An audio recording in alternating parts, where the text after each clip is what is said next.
Welcome to the Kim and Kath Show, brought to you by Woo Woo Wednesdays, where things might just get a little kooky if you're lucky. With me is Catherine Evans, and we are the authors of Creative Writing Energy, Tools to Access Your High Creative Mind. How are you today, Kath? I'm good, thanks, Kim. How are you? How am I? Yes. I'm good. I'm good. You know, it's school holidays here, so it's a little bit kooky without being kooky, if you know what I mean. Yeah, so and it's been windy. It's been wildly windy. Windy? I know, it's crazy everyone windy. Kooky. Makes for much more kooky. Definitely. So, today we're going to talk about energy, aren't we, Kath? Mm-hmm. So we pulled a creativity writing prompt, and this week it is, I am going to carve out a channel for my creativity. I am going to begin today. So, Kath, tell me about how you might clear your energy and raise it, and how it helps with your creativity and writing. Well, last week I was pretty zonked because, I don't know, we put a lot into this book, I think, isn't it? And there's a lot we've been going going on. pretty flat chat. So last week was me week, and like you and I hardly spoke, did we? But I went for walks along the beach and by myself in silence, and Nice. I'm really lucky that I can just wander down the street and do that. But I know this is going to sound wacky, but I talk to the birds down there, all the waves, and just get re-inspired. Then I sit under a tree. I've got a tree in my yard that's my favourite tree, so I sat under there and read a book because that's something that recharges me. So yeah, I was on the recharge, take photos, Recharge nice me. stuff for me. Yeah, recharge me, self-care. We need to do that sometimes, don't we? And I think do. I do. Yeah. I think you probably have a bit more opportunity to do that than me. I think somehow. I think I do. No Yeah. kids, much better. Sorry? No kids, much more time for me. Yeah. I forgot what that's like. Yeah. But the salt from the air and just listening to the waves, it's so therapeutic, isn't it? And I also like that you took the time to sit under a tree. I love that. Yeah. It's Perfect. yeah, just chill. Yeah. And I have nice grass out on my front lawn, so I often take out a beach towel and lay out on the lawn and read a book, much to my husband's horror, because people don't lie on the grass on their front lawns. And Why not? especially old people, you know. Unless you're old people. Yeah, no, especially old people. He's forever telling me I'm too Oh, old for. Yeah. you've got to keep up Yeah. with the Joneses. I've never had one person stop to make sure I hadn't had a heart attack in the middle of the lawn. So You're not old. What is he talking about? Gee. I know. He's older than me. Surely that makes us old. Okay. But you know, did you like take off your shoes and connect with dig your feet into the earth? Pretty much I don't have shoes on all the time. So yeah, Cool. pretty much. Yeah. Mm-hmm. The yoga. That's a bit of an Aussie thing, isn't it? No shoes. Yeah, Yeah. very much. I remember Shoes his slip kids on and off. kicking around the streets with no shoes. My dad, you know, he'd walk to the shops with no shoes, and my brother, Yeah. he was bad, you know.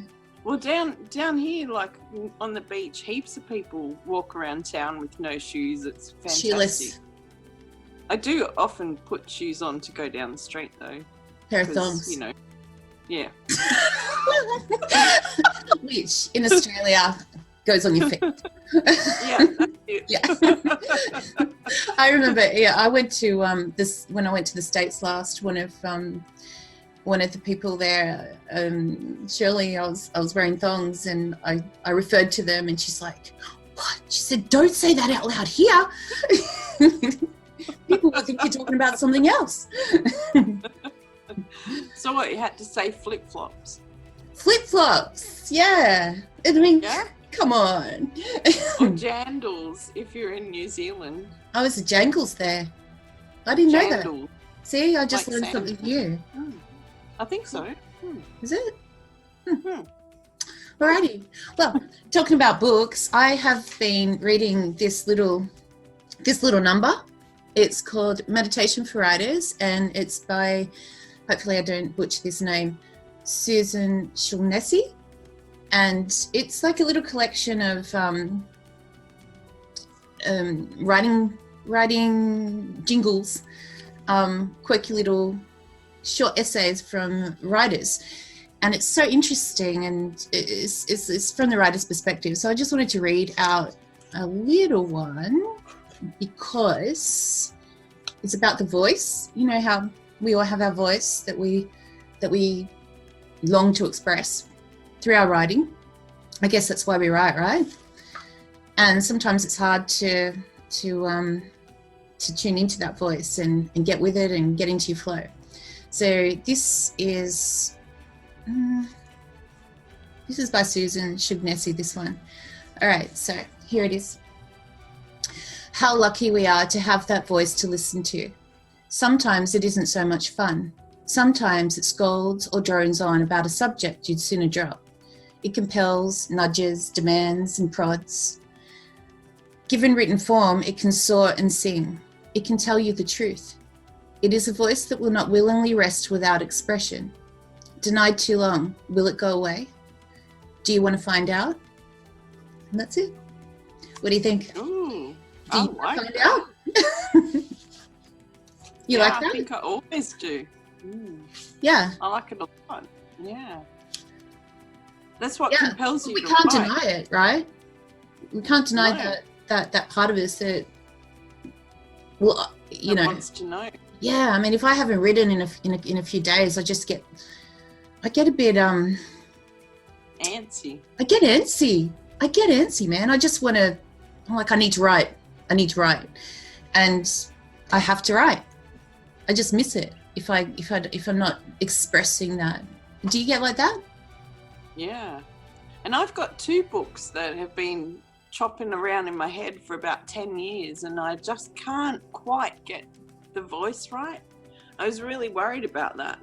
And then last year I went to listen to Marcus Zuzak, you know, who wrote The Book Thief, and he was saying it was 13 years between The Book Thief and his new book, Bridge of Clay, because he couldn't get the voice right. And I was like, oh, yes. You're not the only one. No. And sometimes books, you have to experience more or learn more yourself before you can, you know, write authentically. I think it's like, it's timing. I think every book that you write kind of arrives at the right time in your life to be able to express and explore that part of yourself and deliver it through your writing. You know, I mean, I know every book that I've written, it's like I look back and I'm like, I was meant to write that book at that time. You know what I mean? So it kind of, and it's trusting the process. You know, it's like our books that we've done. We just met and, well, not just met. And kaboom! Last year. and the books that we even spoke about another project that kind of didn't have the juice behind it right away. I mean, there might come a time in the future where it does, and we will know when that is right. You know, it's like timing. Yeah. What do you think? And for me, like, my books take me a year to write, probably, or more, you know, 10 years maybe. But these, like, what, in 8 months we've written 2. You know, like, that's insane. I don't do that. Well, now you do. The universe is behind me. with a big cattle prod. And now we're doing YouTube videos that we're kind of sucking at.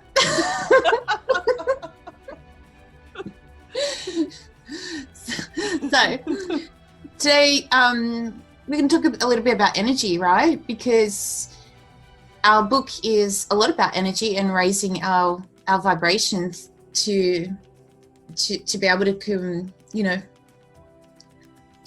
develop that energy, writing energy, tap into it, and keep it flowing. So there's a lot of kind of energies, right? We're all made up of energy. So it's a very real thing. And I notice most with people. What did you say? I notice energy most with other people. Yes. You know, when you walk into a room and you can feel the energy, like if you go to a party, the energy is often high, exciting. If you go to like a wake or a funeral, the energy is really low. Mm-hmm. Yeah. So it's, even though it sounds wacky, no, but it's when we talk about it, it's very real because everybody can feel that kind of energy. Oh yeah. It is so true. I mean, the best kind of energy, like if you go to like an event, like a big event, a concert, it's just, you just get swept up in that energy, right? You just feel it's like, all the collective energy, and it's just unreal if you've seen a good band. Yeah. Or if you go to a writing conference or a writing event and you're with like-minded souls, like you can come home and write for a week on that energy. You can definitely. Yeah. And with people, I know you kind of talk a little bit about kind of feeling your energy get sapped from people, right? Yeah, I feel that a lot. I think it's probably only the last couple of years that I've learned how to manage that. And I think all my life I've been going, God, if only I knew how to stop, turn off the tap and stop getting drained by everybody. So how did you learn to manage it? I'm not really sure. I don't know. I read, I think I read something about being an empath, and they were saying that empaths just bleed their energy out to heal other people. Mm-hmm. And I was thinking, oh, that's a bit weird. And I did the quiz, and then I was like, oh, I might have to buy this book. So I bought the book because the quiz I thought was so easy, everyone would have the exact same answers I did, because I couldn't see that you wouldn't. And I gave it to my husband and he didn't have anything like the same answers. So I kind of thought, oh, this must be something that's me. So yeah, I read the book, and although there wasn't a lot in the book that I could directly use, like she was talking about having a jaguar prowl around your exterior to keep your energy in, and I can't do that, but she was talking also about going out into nature to recharge your energy, and that's what I've always done naturally, go away by myself and camp, or just get out and bushwalk. So I think it's been more an awareness that my energy, being aware of it, keep it as my own, and I have to go out in nature and refill, not let myself get so depleted I get sick. You got to look after yourself. So self-care. Self-care, self-preservation. So you go camping by yourself? Well, no, not really. I wish. I have in the past. Or you go, bushwalking, but you camp, but together, but you're in a tent or a sleeping bag by yourself. Like when you bushwalk, well, when I bushwalk, I'm puffing so much you don't talk to other people. Especially if it's uphill. Yeah, you have the whole day by yourself in your own head. And that's what I need. I need a lot of time to process, I don't know, life, stuff, crap, whatever happens in my head, especially before I knew mindfulness. Yeah. Okay. Yeah. And you're an INTJ too. In my head all the time. Miss INTP. Yeah. Yeah. Now, have we got time to talk about your smudging stick? Yeah. I just bought a new smudging stick. So smudging sticks, for anyone that not familiar with, which you probably are thought to help clear energies, right? And Kath and I, we're going to do the next show on drumming, so we might talk about it a bit more there. But they smudge us at drumming, and I've always used smudging sticks, probably not as much as what I do now. And this is what I bought. It is rose leaf bramble blend, and it is a blend of, there it is, it's big, it's flaking all over my desk, and it smells nice. Yeah, so it is a blend of rose leaf bramble, which helps to clear creative blocks, wattle for joy, courage and openness, tea tree, yin and yang balance and cleansing, detoxifying and purifying, and cypress, which is letting go of grief and the strength to go on. And I have been using this daily, and it says to use your intuition to create your personal ritual or meditation, right? So if your intention is clear and your heart is in the right place, you can't go wrong, which I guess is with anything, right? And it's beautiful. It's such a beautiful kind of light. It's not as strong as the sage smudge sticks. Yeah. Do you smudge? Yeah, I use sage and Palo Santo sticks. Is that what they used at drumming? Yeah. I just can't even go there to pronounce that. But it's lovely. Yeah, and I'll get around and I smudge the kids, they're like, oh. And they get energized. Whatever. Yeah. But beside from smudging, in our book, our friend Blair, he talks about visualizing a white light and using a prayer of protection, which you will find in creative writing energy. It's just a simple prayer, and it's just to help protect your energy when you are working with the light. And working with the light means that you can also invite other energies into your space. And he's always telling me that I need to do this more often, which I probably don't do it as much as I should. And I know when I need to really knuckle down and do it is when I have these lucid dreams sometimes, and it's just like these energies will come in and it feels so real and disturbing, and I just wake up and I know that I need to practice some more protection, and it helps, and yeah, what else? Anything else? No, shield your energy. It's like a self-care, isn't it? Mm. It is. You got to protect yourself, even from people like me. From everyone, don't worry, it's not you. But it's like on the airplanes where they tell you, the oxygen mask is going to drop down, put it on yourself first and then help your kids or other people. It's the same, isn't it? Because self-care. You can't help others. You. Yeah, you can't help anyone else if you're lacking. Yeah. Or and you can't create yourself. You can't give out anything. Can't give what you don't have. Mm-hmm. Yeah. Yeah, it is a very real thing, and it is really important to look after yourself and the energy. I mean, I know when I'm feeling low, I just have nothing left over to give. And, you know, but when I'm feeling high, it's flying. You can't keep up with you. Can't you? I know.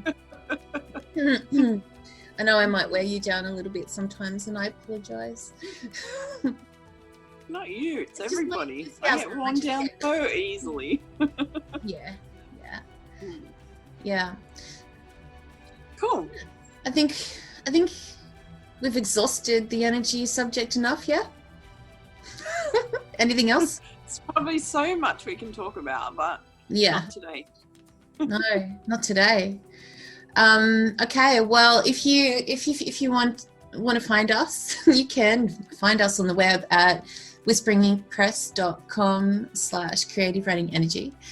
And yeah, the book will be released soon, so hope you're into it, because we are. So catch you next time. Bye. Bye. Bye.